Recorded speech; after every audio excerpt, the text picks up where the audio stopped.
Wanita yang tengah ngidam itu tak menjawab, hanya matanya yang mengikuti gerakan Farhana.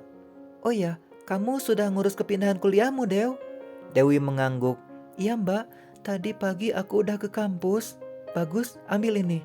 Farhana mengeluarkan sebuah amplop berisi uang cash miliknya. "Untuk apa ini mbak?" Dewi merasa semakin tidak nyaman dengan banyaknya kebaikan wanita itu. Farhana tersenyum.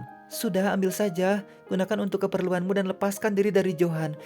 Kita harus pastikan janinmu dan Rani sehat dan lahir dengan selamat."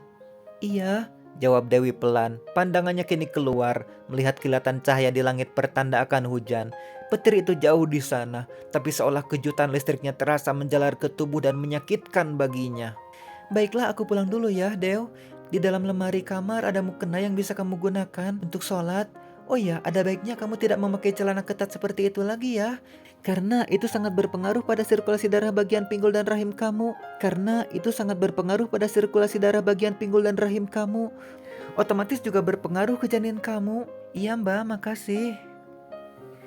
Menunggu bus yang biasa lewat jalur ke area komplek, Farhana tinggal di halte. Belum juga bus sampai atau barangkali sudah lewat sebelum wanita itu datang. Gerimis turun membasahi bumi di mana ia berpijak. Lama-kelamaan gerimis itu menjadi hujan yang cukup deras, membuat pakaiannya sedikit basah. Melihat pada arloji, terdengar sayup suara azan maghrib. Ia akhirnya memutuskan ke masjid yang tak jauh dari tempatnya duduk sebelum ia benar-benar kuyup karena hujan. Selesai dengan sholatnya, wanita ayu itu memilih duduk di teras masjid, memeluk lututnya karena hawa terasa lebih dingin dari sebelumnya, menunggu seseorang yang akan datang menjemput. "Subhanallah, kemalaman deh," Farhana mendesah. "Benar, hujan sangat lebat. Apa nona perlu tumpangan?" Suara seorang pria membuat wanita itu terkesiap. "Allah." Sesaat Farhana memegangi dadanya yang terjulur kerudung hingga bawah perutnya. Sontak ia menoleh pada Michael yang sudah berjongkok setengah meter dari tempatnya yang menatap keluar masjid.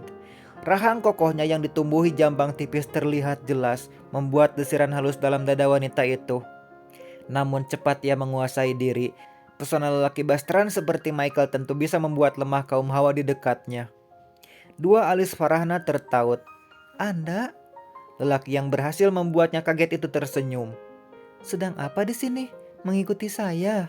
Michael menaikkan sebelah bibirnya. "Wah, pede sekali," ucapnya datar. Pipi Farhana memerah, setengah kesal dan malu mendengar ucapan pria tersebut.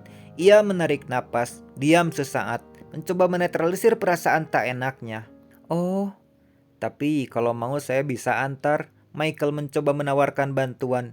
Ini kesempatan menurutnya. Jarang sekali ia bisa bertemu dengan gadis pujaan secara kebetulan pula. "Tidak, terima kasih. Saya sedang menunggu seseorang." Menjawab seperlunya. Farhana lalu memilih diam dan sok sibuk membuka ponsel. "Wah, pasti Mas Farhan ya." Dahi Farhana mengerut. Lelaki itu sengaja menyebut Farhan dengan sapaan Mas, pasti karena ingin menggodanya. Karena selama ini mereka saling sapa bro brailo gue. Tapi kalau dia membahas nanti lelaki menyebalkan yang selalu mengejarnya itu akan mengatai kepedean lagi. Maka ia memilih diam. Lagi pula tidak ada kepentingan yang mendesak untuk bicara dengan pria ajnabi itu. Harusnya dia memang minta tolong kakaknya untuk menjemput. Tapi waktu Farhan dengan anaknya hanya sedikit.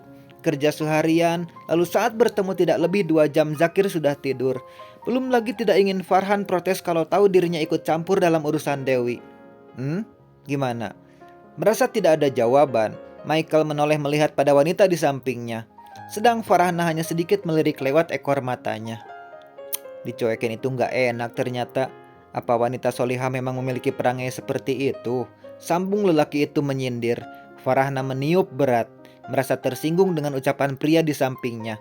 Sekarang waktu yang tepat menyampaikan apa yang selama ini mengganjal di hati pada lelaki tersebut.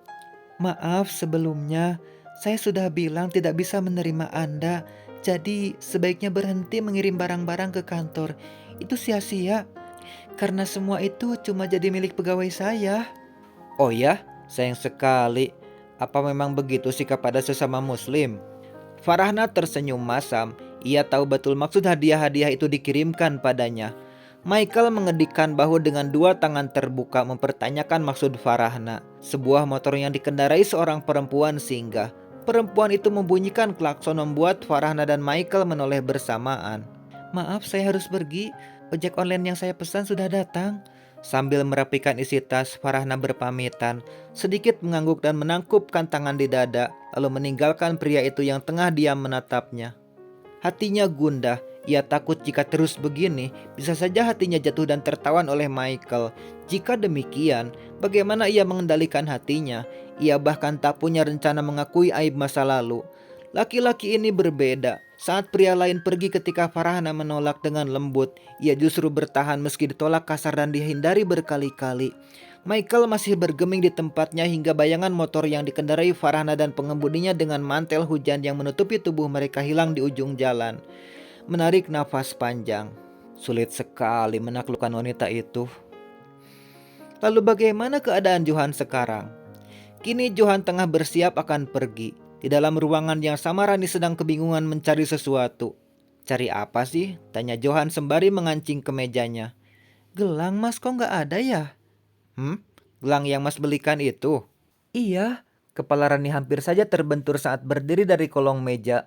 Kalau saja Johan tidak cepat meletakkan telapak tangannya. Ya udah sih biarin aja. Lagian juga udah tua tuh gelang. Kasihan tuh perut buncit dipakai jongkok-jongkok. Rani mendesah. Sayang mas, itu kan gelang perak. Waktu beli juga ekonomi kita masih sakit banget dulu. Jadi buat aku gelang itu lebih berharga dari emas berlian. Ah, pret. Apa mas? Hehe, enggak sayang. Ntar deh mas ganti sama emas berlian beneran. Pria itu meraih tasnya, mengecup kening sang istri, pergi meninggalkan Rani seorang diri dalam kamar. Kalau gitu dia yang pret. Rani mencebik sambil mengelus perutnya. Tak lama Ibu Anggi masuk kamar. Melihat wajah Rani yang kusut, wanita itu penasaran apa yang tengah terjadi. Saat Rani menceritakan, Ibu Anggi malah terkekeh karenanya. Dahi Rani mengerut dan terlihat kentara, membuat wanita tua di hadapannya segera menghentikan tawa. Maaf, kamu lucu sekali Ran, mirip sama adik Johan dulu. Ah, ibu kenapa bahas itu lagi? Ibu gak apa-apa Ran, bukannya semua yang terjadi sudah digariskan oleh sang pencipta hidup dan pengaturnya. Mumpung kita hanya berdua, ibu ingin cerita sesuatu tentang Johan. Rani mendekat, keduanya bersisian mengambil posisi nyaman untuk bicara. Di kamar kontrakan Dewi yang dulu, Johan terbangun dari tidurnya ketika derit pintu terdengar. Mengerjap mata berusaha bangkit, Dewi sudah berdiri dengan pakaian rapi di hadapannya. Lama banget Dew, mas sampai ketiduran nungguin kamu. Johan menggeliat, beberapa bagian tubuhnya ada yang berbunyi serupa benda patah karena kelelahan. Mas capek banget kelihatannya. Wanita yang baru datang itu meletakkan tasnya asal di atas meja, lalu duduk bersisian dengan Johan. Emang ngapain aja sama Mbak Rani sampai selelah itu? Apa? Mendengar ucapan kekasih gelapnya, Johan berhenti bergerak, menoleh pada Dewi yang wajahnya tertekuk karena cemburu. Sebelah bibir pria itu naik, wajah Dewi selalu menggemaskan kala ngambek seperti sekarang. Didekatkannya tubuh hingga tak berjarak dengan wanita yang tengah mengandung anak buah cinta mereka. Harusnya gak usah bahas Rani lah kalau kita sedang barengan begini. Suara lembut Johan kerap kali mengusik nurani. Mana bisa ia menolak semua sentuhan dan kehangatan yang pria tampan itu tawarkan. Tak ingin membuang waktu, Dewi membalas pelukan Johan lebih erat. Lalu keduanya kembali hanyut, tanpa ingat lagi norma dan dosa. Beberapa lama mereka bergumul, salah satu dari mereka merasa jenuh. Mas, udahlah gak usah dipaksa. Dewi menepis pelukan Johan yang terlihat lebih lelah dari sebelumnya. Mengambil ponsel yang sempat ia abaikan. Halo mbak, sapanya pada orang di ujung telepon. Meraih pakaian luar lingari untuk menutupi tubuhnya yang hampir polos.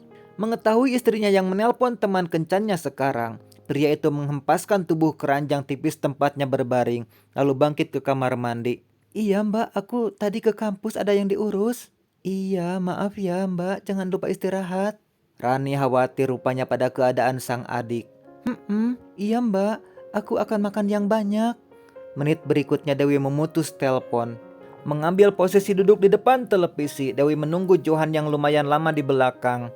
Baru saja akan memanggil, pria itu keluar membawa segelas air untuk Dewi. Minumlah, tubuhmu pasti segar. Senyum Johan sangat manis, namun justru membuat Dewi curiga.